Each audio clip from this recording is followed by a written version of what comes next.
Hello again. This is Chad Everett Broshears. I am the host of Growing Up in the Wilds of Suburbia. It's a channel that I'm creating uh, to give us opportunities for um, to overcome developmental challenges that you may or may not recognize as being a challenge in your life, but you'll recognize the actual challenge itself, whatever that may be, due to lack of guidance. So we all grow up in a specific way. We're offered a specific degree of guidance by our authorities or parents, whoever, and then they either reach their limitations or we get shamed or afraid of addressing something, make it a secret or taboo or something along those lines. So we don't necessarily develop in those areas, and then we deal with life's challenges and the effect of not developing there. So what came to mind for this particular episode is whenever you're either in a job or you are in a relationship of any type, you can really maximize your development if you don't focus on one thing. Like if you just focus on a paycheck and you're showing up, but your only desire is really to hit the end of the day, whether it's 3 or 5 or whatever time of the day is your end of day. If you're only focusing on that, the job's going to be kind of boring or possibly almost psychotically boring, really creating a lot of challenges and stresses in your life. You'll dread going on vacation, almost certainly the day of or the day after you leave for vacation, or very close to some timeline in your vacation. You may be dreading going back to work and completely taking yourself away from the joy you're supposed to, or that you could be having on your vacation. So for me, as a real life experience, is taking a job that doesn't really pay a whole lot. And in my experience, at this point in time in my life, being, I'm currently 35, I'll be 36 in October. I've left the job that was slated to make, potentially upwards of about $150,000 a year. I left that career as I was blossoming into the position that I had worked my butt off to achieve. I was a temporary employee for this particular company for over 5 years. Basically, a temporary employee is usually not the most desirable place to be. You don't get health insurance. You're not really supported in any other way other than just them paying you on Friday or every other Friday. For me, it was every Friday. So I really didn't have a whole lot that was really going for me in that job. For the first 5 years, if you only focus on the paycheck or if you only focus on one thing. And for me, in my younger years, I've always wanted to learn more. I've always wanted to have more of an open mind. Now, where I currently am, I'm extremely open to learning more about anything. Just as long as I feel an excitement towards that, whatever direction, I get excited about learning it. So I'll buy books on it. You can't see my entire room right now, but you can see that I have one bookshelf back in the background here, and I have another bookshelf that's right here that you can't just out of sight. That, I never thought I'd own a library, right? But I can classify this as being a personal library. It's not a couple books on the shelf. And I have a ridiculous amount of books in my queue that are all on slate to being purchased in the organized time frame that I have set out. So with that, I really prefer to look at more than just a paycheck, right? And the other jobs that I had, like I was mentioning, the one that I was, a temporary for 5 years. Then I went through the probation period, which is a 6-month probation for that particular company, which is inside of utilities. So I have a lot of education in utilities as far as power generation and distribution, electricity, fossil, predominantly a little nuclear, but it wasn't really the thing that got me so enlivened. That made me feel like not only I had a purpose, but really like a loving, passionate purpose. So it was far more than just a paycheck. But so I went through 5 years of being a temporary, no insurance, no coverage, no sick time, nothing. And then being laid off every year, sometimes twice a year for, a couple of months at a time. So start paycheck cut, going to unemployment or finding another job in that short period of time. It's hard to get employed in a short period of time with something that you actually want to do. So there was little odd end jobs and stuff. But inside of that, I did create my own company at the same time. So I ran my own business that was very unsuccessful, right? There's quite a few events and learning curves that myself and a childhood friend had to go through. So then I finally got the regular job, or the full-time regular position at that company. And then I spent another 3.5 years inside of a very intense apprenticeship program, where if you only solely focused on the money aspect of it, the learning part was a little more challenging. But I ended up walking away from it after doing a little insightful perspective on it, which was I gauged my surroundings. This was a union job, so there was a hiring freeze because they reached maximum occupancy, right? So there's only so many people that they could actually hire for their jobs. And so there was a hiring freeze that went on for over 15 years, where I believe only 2 people were actually hired at that particular plant in 15 years. It may have been a few more, but not very many more. And that's not a lot of people to be hired in a 15-year timeline. So there was this big gap between myself and being a part of the newcomers, because people, as they were retiring, they were hiring in new people. And I got to see basically the crystal ball with that particular experience. And I looked at it from, okay, these guys are making great money, well, considerably great money, since most of them weren't college graduates. And that was their only direction, their only area really of development. So they were making pretty damn good money. 120 to even, I think there was a couple of guys that made 150,000 that year. And this was during the recession in 2008. So I got to see through the crystal ball what I could predict my future looking like. All of them, for the most part, I'd say at least 80%, maybe even 90% of the people I talked to that I polled, as far as the coworkers on different shifts, not just my shift, about their beginnings, how it was for them. They were all unbelievably excited that they got a job they would consider secure. And for them, in their timeline, it was pretty secure, because they made over 20 years of that particular company. Or inside of that the company was bought out and merged 3 times in that 20-year timeline, but they stayed with the company as it went through its transition. So it was pretty secure for them. So there was that, right? They started off excited. They knew that they had made it, right? They had the job. As long as they just showed up, they didn't get fired, they did what they were told to do, they'd have a pretty successful financial life. They would be, mid-class or middle class, and they would enjoy their life without necessarily a whole lot of financial strain. Now, of course, the job actually required a lot of the time in their life, but a lot of people were excited. So they started off with a lot of excitement, just like I did. I felt the exact same way. I felt like I made it, right, with the job, because my dad he worked at that particular company. My older brother worked at that particular company. So it wasn't unfamiliar with my family. And by the way, that wasn't really a benefit for me. They weren't too keen on nepotism by the time I got there. So they kind of held it against me at times that I had relatives that worked for and also worked currently with the company. So I didn't get a foot in that way. I had to work my ass off really to get the job. So 5 years of trial and tribulation to get it.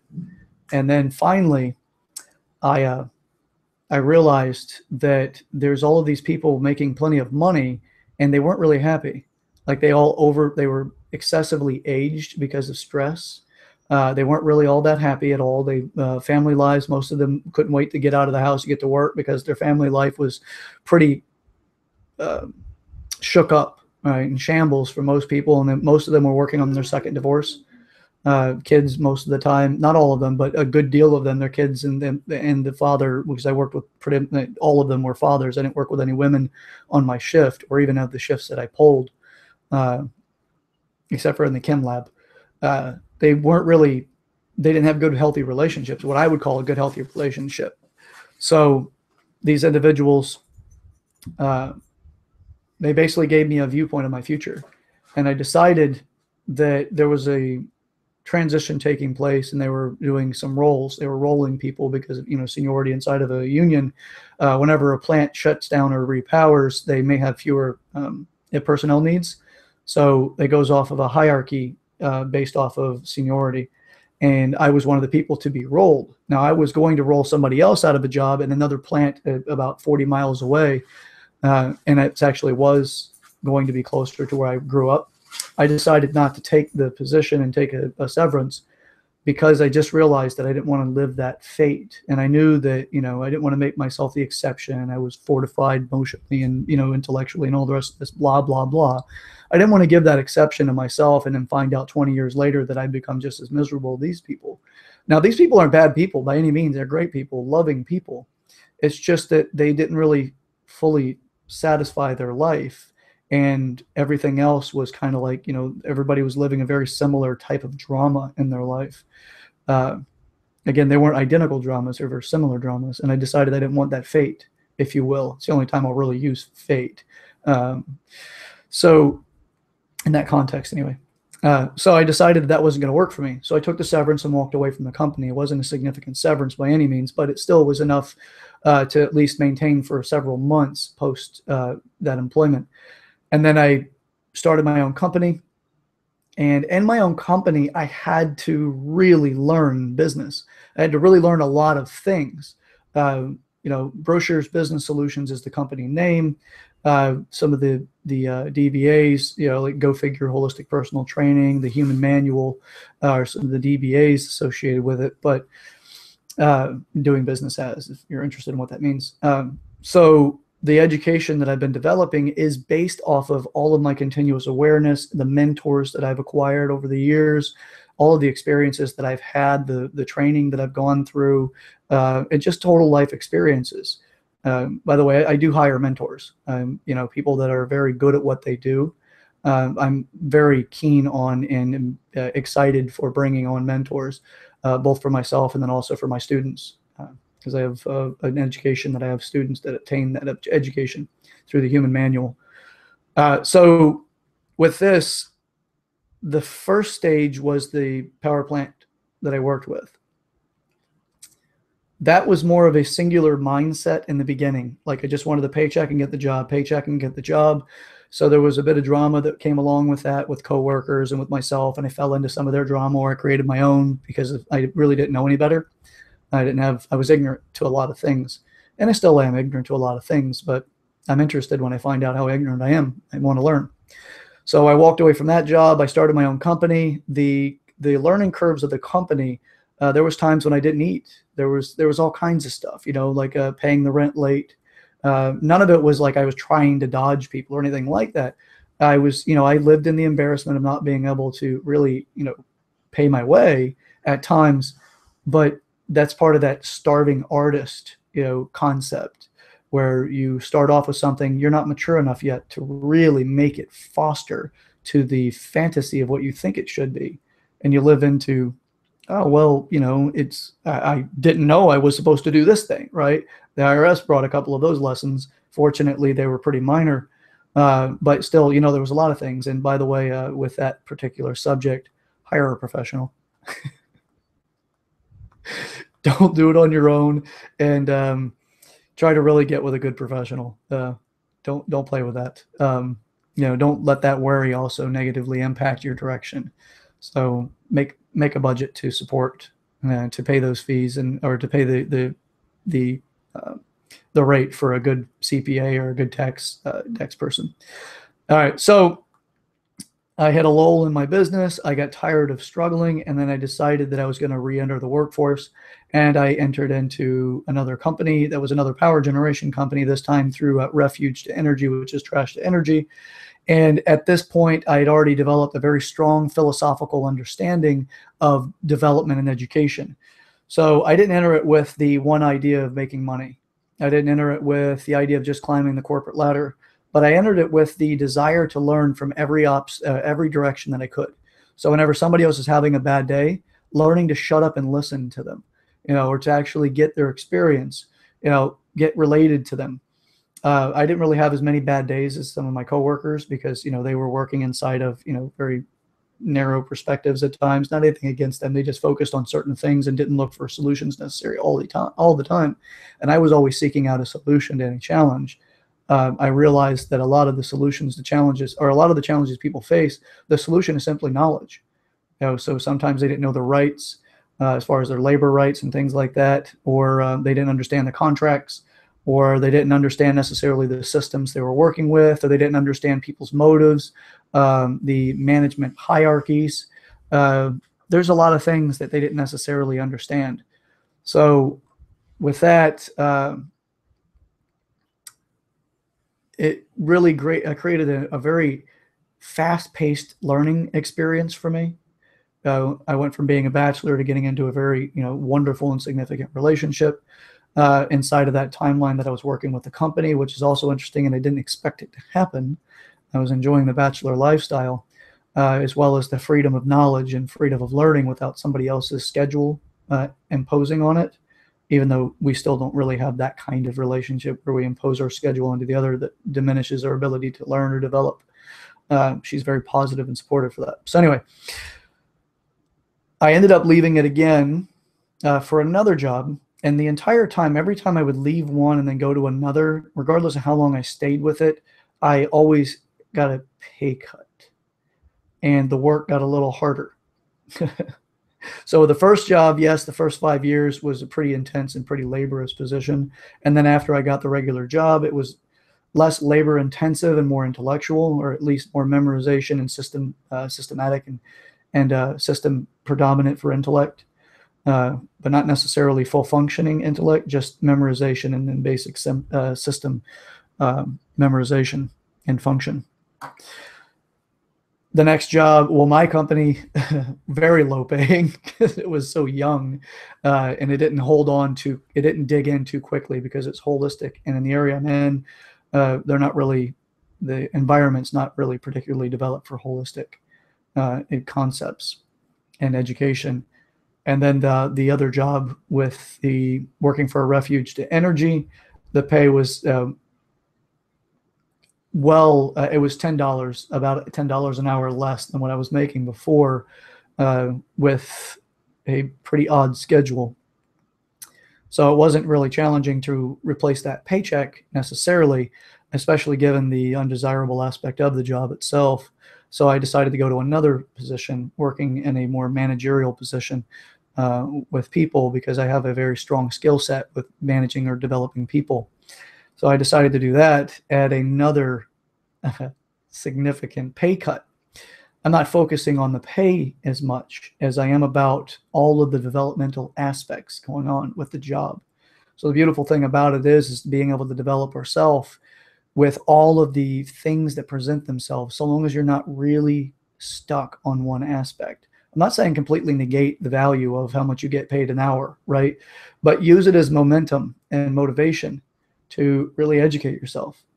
If you're not happy with where you are, where do you want to go? What do you need to learn in order to get there? The bridge is knowledge.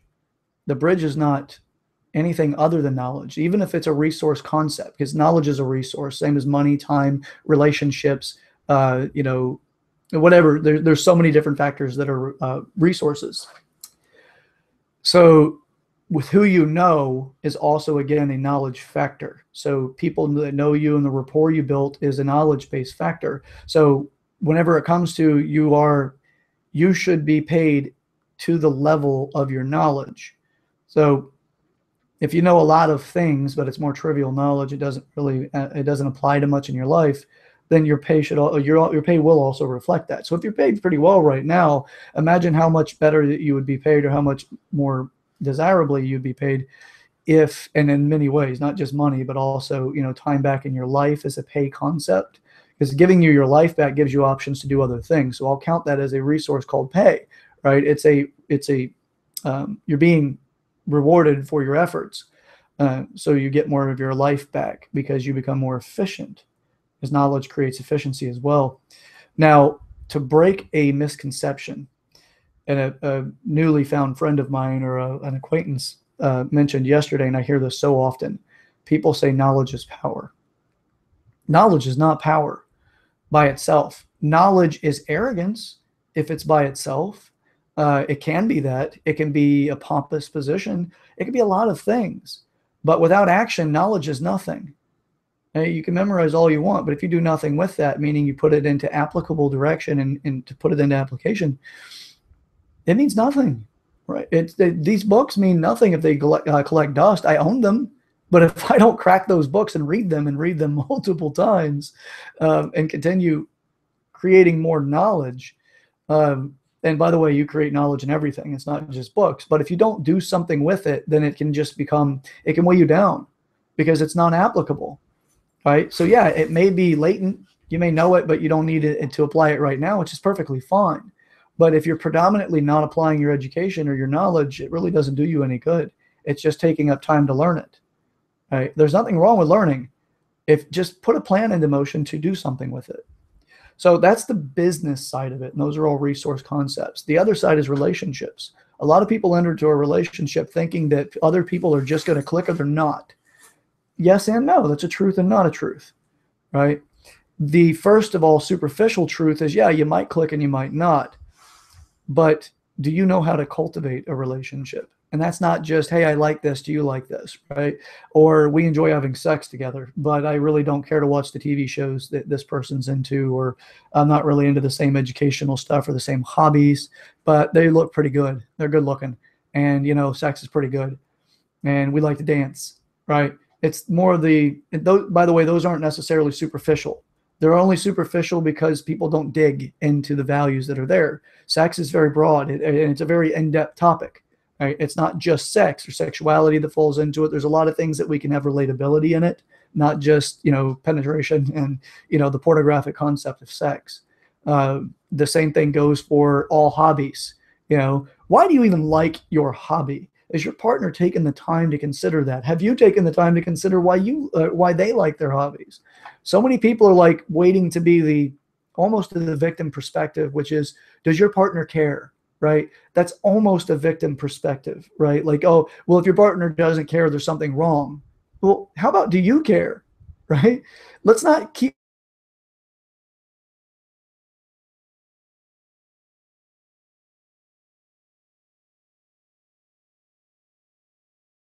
until people don't know how to be interested in you yet, right? If you don't know how to enroll them in being interested in you, and you hand them a shovel and say, this is your dedication to your love for me. This is a declaration. If you can find out what I like, right? That's an asshole move, in my opinion. Like, that's so passive. You're at fate's mercy. You're not creating your future with that relationship. You're saying, do the work and I'll give you the reward, but do the work, right? Rather than, let's go to work together, man. Let's discover each other. Approach a relationship like a book, right? Approach it with the idea that, you know what? Inside of this, man, I could really grow. I could really blossom. I could really create something with you. There's experiences I can have with you without the attachment that you're going to be my long-term partner, but I'm going to enjoy you right now. And I'm going to enjoy all of you. I'm going to enjoy everything about you that I can, right? Well, what do you do? What are your habits that I don't like? Why don't I like them? First, introspection, right? Don't push it off onto them and say there's something wrong with them because they're doing something. Like, if your partner likes to have a couple of glasses of wine every night whenever they come home from their job, or whenever they come home, period, whatever, do we make them wrong because they like that? Or do you get curious to find out why? Do you help support them, especially if you know that it's eroding their health or whatever, and you know that you want them for a long period of time in your life, or at least at this point, that's the destination concept. I want you with me for a long time. Do you support them in developing that long-term ability and ease of life in that long-term ability, which would be, you know, the things that are healthy and not healthy, what helps you succeed in having a long-term healthy lifestyle, and what actually diminishes it? Do you focus on those things, or you just focus on oh, okay, you drink every night, you're an alcoholic, right? Or do you try to support the person by getting curious and then, you know, finding out exactly what they want? So here's a key point that's necessary for developing any relationship and anything, even for yourself, is in order to offer advice, first understand what that person or that event's conception of success is. So if it's a person you're dealing with, we don't have one idea of success. Every area of our life, we have an idea of success in. We want to be successful in being financially successful. Okay, well, what is that numerically? What number is that? How much money do you need to generate in order for you to feel like you've succeeded financially, right? Now, by what means do you plan on getting that money, right? Not just how much money, but how do you plan on achieving it, right? Now, what do you know about what you just said, right? It's not just, oh, I'm going to do it through the stock market. Okay, what do you know about the stock market? right? You see, it's a breakdown process. I want to get to support you and help you as best I can. You are my partner. No matter, even if you're my living partner that I'm intimate with on all levels and that we're connected and we're talking about making a partnership together for life, a girlfriend, boyfriend, or a husband, wife scenario, but also in friendships. Do I weigh you down in the friendship? Do I support you and push you up in the friendship? Or am I in that neutral ground where I'm just kind of there existing? Right? For me, I'd rather help support you in anything. And I'm not going to push you or say that you're wrong, that you're not developing yourself. If we're friends, we're friends. But if I need advice on something I know you've developed yourself in, I'm going to you over the person that is just sitting there existing, or the person that's weighing me down by trying to stop me from doing things. Right. So I'm going to the person that actually is moving up in their life because it lines up with my ideas of success and my desires for success. So with that, I hope that that makes sense in that scenario. So always ask for advice, or always ask for what that person is, what they believe success is, before offering your advice. Is the real truth to it is, if you offer advice without understanding somebody else's position, you're actually arrogant in that, thinking that you know best for them by your own gauge, by your own parameter, by your own compass in life. Not everybody has the same ideas. Not everybody wants to have 2.4 kids, right? Or 2.5 kids. Not everybody wants to have the white picket fence, two-story house, right? In, suburbia. Not everybody wants that, right? So you start recognizing other people have different desires in different directions. Not everybody wants to homeschool their kids. Not everybody wants public school. Not everybody wants private school, right? Like, you got to understand what kind of idea they have in order to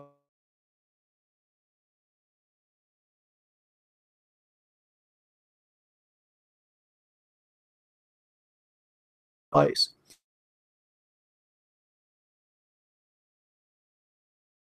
Foremost, the things that you do, even if you do it for charity reasons, you're still doing it so that you feel good about it. So it's more about how good you feel, and knowing that you made a difference is still a you first, then the charity. Even though that may be a little conflicting for some people, and I'll happily do an entire recording, especially if somebody wants to join me for that. I'll happily do a more in-depth view of what that really means and the attribute we call altruism. So what's in it?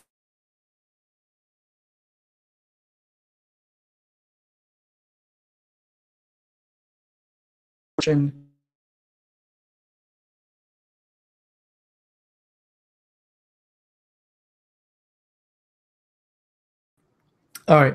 So what can happen in a relationship if you give up that the person's supposed to satisfy all of your needs, and you don't talk about what your needs are, nor do you talk about how to achieve those needs, right? Then we have these relationships where they last however long they last, could last up to 2 years, maybe even 5 years for some people, or, 5 weeks or 5 months. The timelines are relative to the individual and how much of a reward is based in that. If you move in with a person, are you moving in with that person because of financial distress? Right. Well, now you're more likely to stick with that person unless somebody else comes along to alleviate your financial distress. If the relationship isn't quite working out emotionally the way you wished for it to satisfy you, but you may just be in it because of the factor that you get financial stability or some sort of financial support.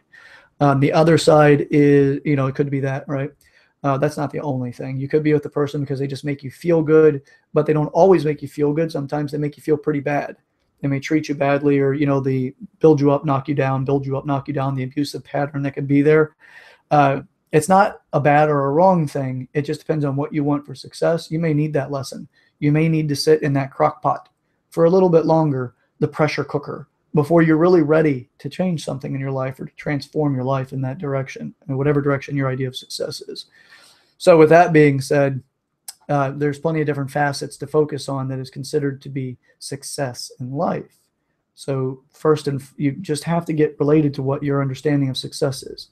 After you're related to that idea of success, then you can start building up what you know and what you don't know about that success. And then you can start enrolling people in your life, because you're not going to do it on your own. You're not going to live this life on your own. You're going to interact with other people.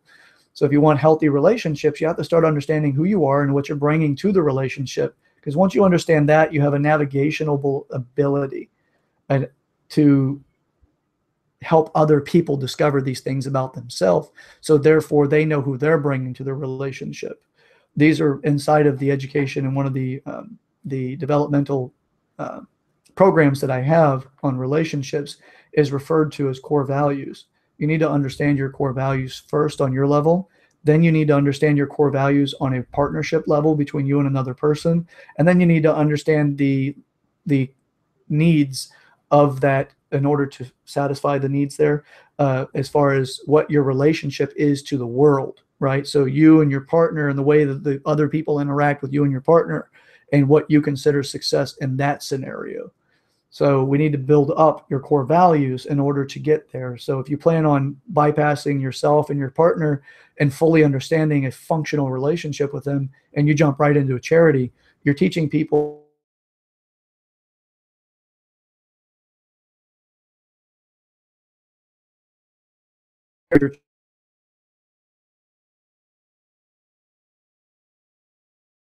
that you don't need to focus on a healthy, happy life in your own means, like taking care of yourself and the needs that you have there. And also you're also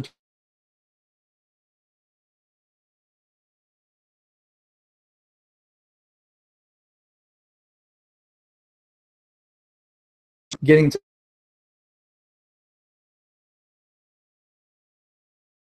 a quick, okay, I got it, and I gave you all the information you need right now. It's just a tidbit of importance that's necessary, in my opinion, for healthy relationships. So with that, I'm going to close the episode in a few minutes, but I hope that this has been enlightening to an extent, and also developmental, and can kind of gauge and help us develop ourselves to a higher level of what we wish to experience in our life with a little less chaos and a little less upset. So, um, so in closing, look at your relationships first, your work, your employment relationship. Are you learning everything that's available to learn? Right? Are you learning how to file things? Are you learning how to schedule things? Are you learning how to interact with people that you don't necessarily get along with? Are you learning how to achieve your desires with the people you are working with? So if you want a more peaceful, more exciting, more desirable workplace, are you proactive for that, or are you more a victim of it and more trying to enroll people in how wrong something is? So that's and by the way, you'll always have an opportunity to learn sales, and no matter what job you're in, because first you have to learn to sell yourself, not a product. And then you'll always have the opportunity to learn organization, because all businesses need to have an organization to some degree. The ones that are less organized are not achieving their fullest potential because they're not running on all cylinders.